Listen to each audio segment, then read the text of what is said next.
네, 안녕하세요. 랑랑입니다.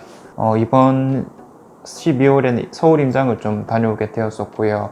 최근에 이제 다녀와서 여러 가지 내년에 할 수업 준비를 좀 진행하고 있는 상황입니다. 이번에 좀 많이 걷다 보니까 몸이라든지 정신적으로 조금 더 이제 건강해진 느낌이 좀 있긴 있네요. 너무 영하권만 아니다라고 한다면 조금씩 걸어보는 것도 좋은 것 같습니다. 이 겨울철에 또 부동산 임장만큼 재밌는 게 없잖아요.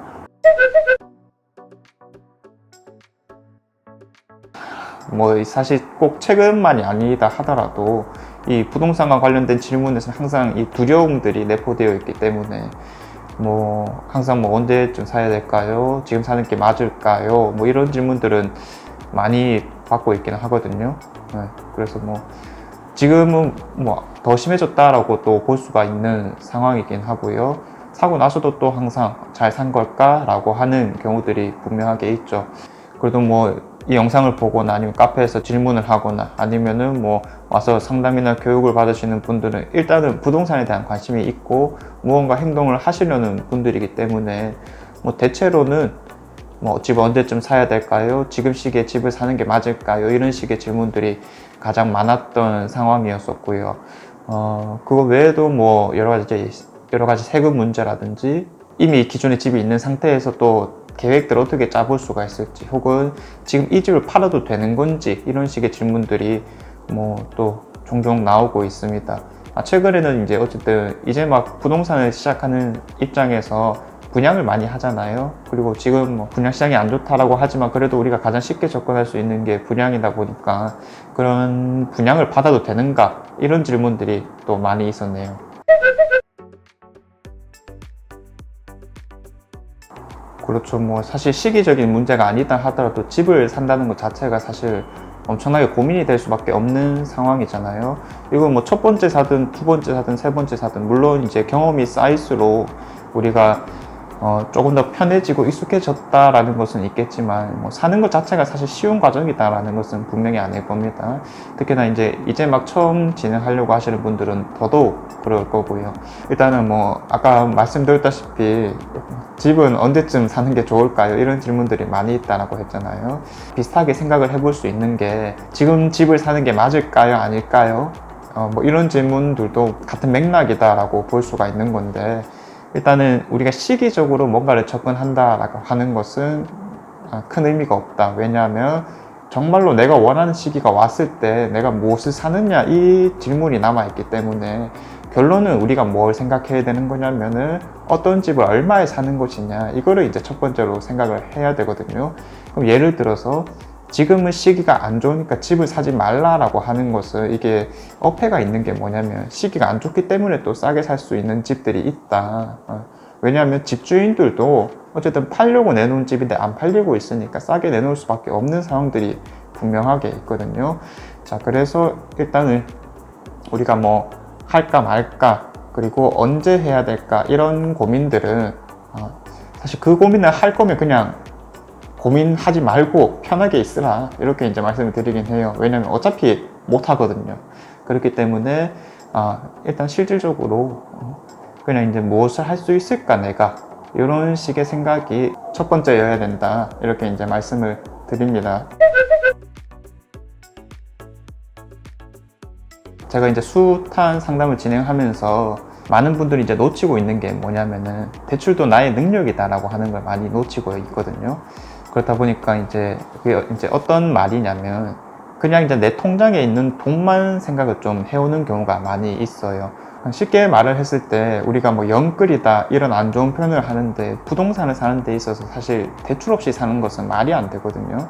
내가 그래도 10년 이렇게 돈을 모아서 그래도 몇 억대의 자산이 있다, 이 돈을 가지고 당장 좀 안정적인 것을 투자하고 싶다, 이런 경우도 분명히 있긴 있는데, 안정적이다라고 하는 것은 그만큼 발전이 뒷받침되지 않는다라는 것을 또 의미하긴 하거든요. 예를 들어서 내가 현금 2억이 있다라고 했을 때 지금 조정대상 지역은 대출이 50% 나오니까 4억대 정도의 집을 살 수 있다, 이거랑 그리고 내가 이 2억이랑 신용대출이라든지 아니면 가족들의 돈을 좀 빌려서 1억을 더 만들어서 3억을 가지고 6억대의 집을 투자한다 라고 하는 것은 분명한 차이가 크거든요. 왜냐면 4억대 집과 6억대 집은 입지 차이가 있고 투자 가치가 또 완전히 달라지는 부분이기 때문에 핵심은 연끌을 해라 마라가 아니고 그러한 이제 내가 받을 수 있는 대출을 받는다라고 했을 때 이걸 감당할 수 있느냐, 이게 가장 중요하다라고 볼 수가 있겠죠.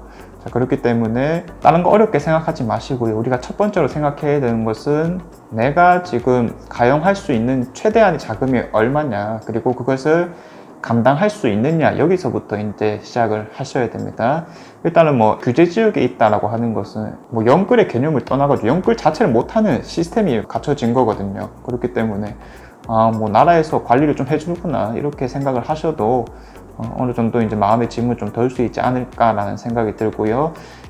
내가 쓸 수 있는 자금을 알아냈다라고 하면은 그 다음부터는 뭐 부동산 시세 조사들을 좀 들어가 줘야 되겠죠. 나의 생활 반경 혹은 우리 가족의 생활 반경을 고려해서 이런 입지의 아파트들을 좀 고려해 볼 수가 있겠구나 라고 하면서 이제 시세 조사를 좀 들어가 줘야 되는 그런 상황이 될 겁니다. 하나요? 보자. 네. 이 부동산 투자는 어쨌든 심리가 가장 중요하기 때문에 심리적으로 어떤 사람들이 가장 많이 흔들리는가, 이거를 좀 알고 계시면 좋을 것 같거든요. 쉽게 말하면 분양권이죠. 또 청약이랑 다른 개념인 건데, 분양을 받아 놓은 사람들의 권리를 우리가 프리미엄을 주고 산다라고 표현을 하는 거잖아요. 이 분양권을 받아 놓은 사람들은 어느 정도의 투자적인 마인드가 들어가 있습니다. 이 작년을 기점으로 조정대상 지역이 됐고 또 광역시 지역에서 정례 제한이 생겨버렸기 때문에 지금 청약을 받는 사람들은 다 실거주 목적으로 받잖아요. 그런데 이게 불과 얼마 전까지만 하더라도 투자 목적으로 받은 사람들이 상당히 많았었거든요. 그 말이 뭐냐면은 지금 분양권 상태에 있는 것들이 투자 목적으로 들어오는 것들이 상당히 많구나. 근데 그걸 실거주로 들어가지 못하는 상황이니까 어떻게든 팔아야 된단 말이죠. 입주 시기가 다가온 분양권들 같은 경우에는 정말 낮은 프리미엄에 우리가 거래를 해볼 수가 있다. 이게 청약에는 어떤 부분에서 다르냐면 내가 원하는 입지의 아파트이냐 아니냐, 이 차이가 좀 큽니다. 쉽게 말하면 내가 정말 원하는 입지에 분양이 청약이 나온다면 그냥 그거 받으시면 제일 좋은 방향일 건데, 이미 분양가가 좀 많이 올라갔고 그리고 내가 원하는 입지는 또 안 나온다라는 측면에서 당장 할 수 있는 걸로는 충분히 좋은 입지의 분양권을 한번 살펴봐도 좋겠다, 이렇게 이제 말씀을 드릴 수가 있겠습니다.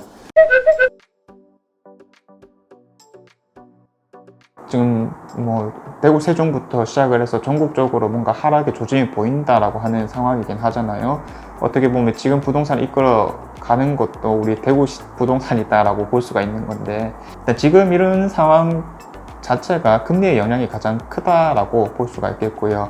쉽게 말하자면 이제까지는 정책들이 어떤 상황이었냐면 뭐 파는 사람 입장에서 세금을 너무 많이 내니까 이거 못 판다 뭐 이런 얘기들, 그리고 공급이 늘어나니까 이거 이제 두려움이 좀 커지는 상황들, 뭐 이런 것들이 대표적이었는데, 이게 실질적으로 살려고 하는 사람들을 바꿀 수는 없었다라는 거죠. 그런데 지금 금리가 올라간다라고 하는 것은 말 그대로 사지를 못하게 되었어요. 대출 자체를 지금 못 내는 상황들, 그리고 대출을 낸다 하더라도 이 부담이 너무 커지는 상황들이 발생해 버렸다 보니까 이 살려고 하는 사람들의 부동산에 대한 심리가 너무 많이 죽어 있다라고 볼 수가 있겠고요. 이런 심리가 또 언제쯤 변화할 수가 있을까라고 한다면 당연히 이제 금리가 조금 인하된다라든지 이런 것들이 예상을 해봐야 되는 부분이고, 적어도 뭐 2022년 정도까지는 금리가 계속 올라갈 것이다라고 하는 상황인 거죠. 그래서 이제 그 이후에는 또 어떻게 될 수 있을까를 계속 고려를 좀 해봐야 될 것 같고, 어쨌든 뭐 내년까지는 크게 회복할 기미는 안 보인다. 일단은 그렇게 생각을 해볼 수가 있습니다. 그럼 우리가 이제 좀 초점을 맞춰야 되는 것은 뭐 쉽게 말하면 하지 말라라고 하면 쉽잖아요. 안 하면 되는 거니까. 이 상황에서 뭔가 좀 그래도 돈을 좀 벌고 있고 투자를 하고 있는 사람들은 어떠한 계획을 가지고 어떠한 생각을 가지고 진행하고 있는 걸까, 이런 것들을 좀 알아보는 게 실질적인 도움이 될 것이다 라고 말씀을 드릴 수가 있는 거죠.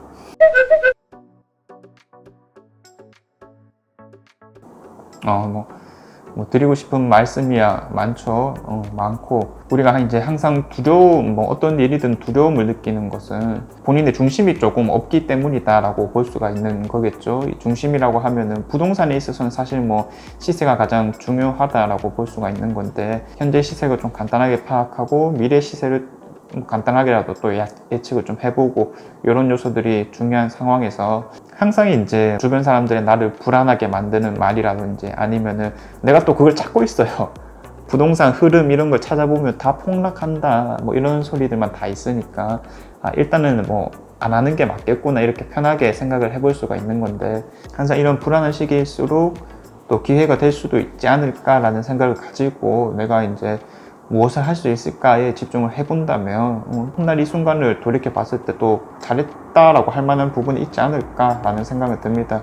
아무튼 뭐 정말 지금 뭐 할까 말까로 고민하시는 분들은 머리 아프게 그런 고민 하지 마라 이렇게 이제 말씀을 드리고요. 실질적으로 정말 해야 되는 사람들이 분명히 있잖아요. 그런 분들이라면 아까 말씀드린 순서대로 뭐 좀 진행을 해보면 또 좋은 성과가 있지 않을까라는 생각이 듭니다.